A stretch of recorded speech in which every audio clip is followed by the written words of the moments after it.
আসসালামু আলাইকুম and hello everyone, welcome back to another new video. কেমন আছেন সবাই?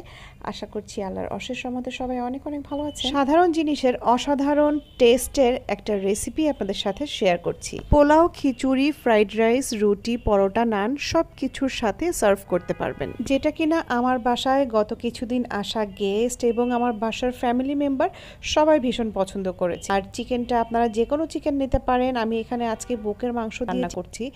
এটা হচ্ছে একদম সলিড রান্না করব বেসিক্যালি।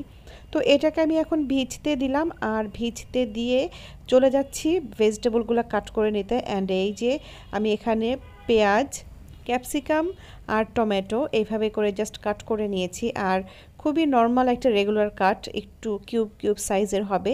সো এইভাবে করে এটা আগে গুছিয়ে নিলাম। আর এর সাথে লাগছে আমার এখন নর্মাল যে আমরা চিকেন রান্না করি তার মশলাপাতি, আহামরি কিন্তু আর কিছু না। এখানে আমি পর্যাপ্ত তেল দিয়ে দিচ্ছি। আমি যেহেতু আজকে আধা কেজি পরিমাণ চিকেনটা নিয়েছি, তো আধা কেজি পরিমাণ চিকেনের জন্য এখানে 1 কাপ তেল দিয়ে দিয়েছি। দেওয়ার পরে আদা রসুনের আর হচ্ছে পেঁয়াজ, এই তিনটার মিশ্রণে আমি এতটুকু একটা কিউব করে দিলাম। আর এই কিউবটা আনুমানিক 3 টেবিল চামচ হয়েছে।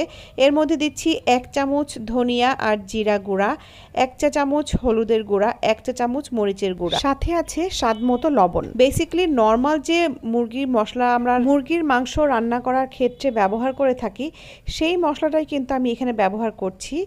আর এখন আমি এটাকে বেশ ভালো করে কষিয়ে নিচ্ছি মিনিট 5।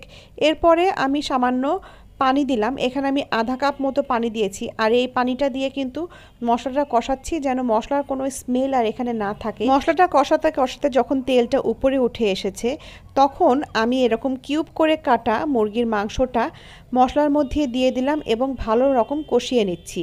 যেহেতু সলিড মাংস, সো খুব সহজেই কিন্তু এটা কুক হয়ে যাবে। ওকে, আমি এখানে কোনো গরম মশলা কিন্তু ব্যবহার করছি না আজকের রান্নায়। আপনি চাইলে সামান্য গরম মশলা যে গুঁড়া আছে সেটা ব্যবহার করতে পারেন। এছাড়া দারচিনি, এলাচ, লবঙ্গ, গোলমরিচ কিছুই দিচ্ছি না। অ্যান্ড ওই যে বললাম, আমি বেসিক্যালি বাসায় যেভাবে চিকেন রান্না করি ওই স্টাইলে রান্নাটা করছি।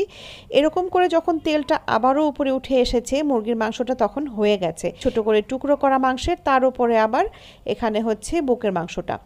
এই পর্যায়ে আমি কিন্তু আমার কেটে রাখা টমেটো, ক্যাপসিকাম আর পেঁয়াজ পুরোটাই মাংসের সাথে নেড়ে চেড়ে মিশিয়ে নিচ্ছি।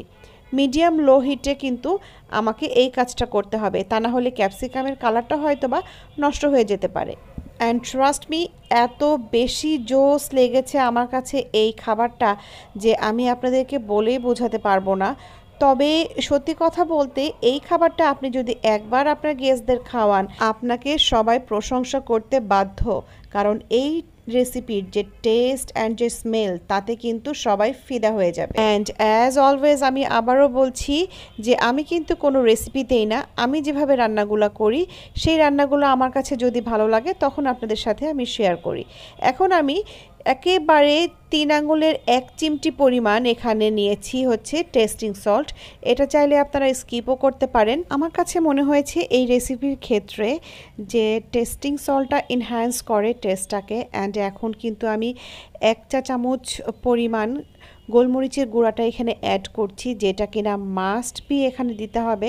আদারওয়াইজ আপনি যে মশালা চিকেনের যে টেস্ট সেটা কিন্তু পাবেন না।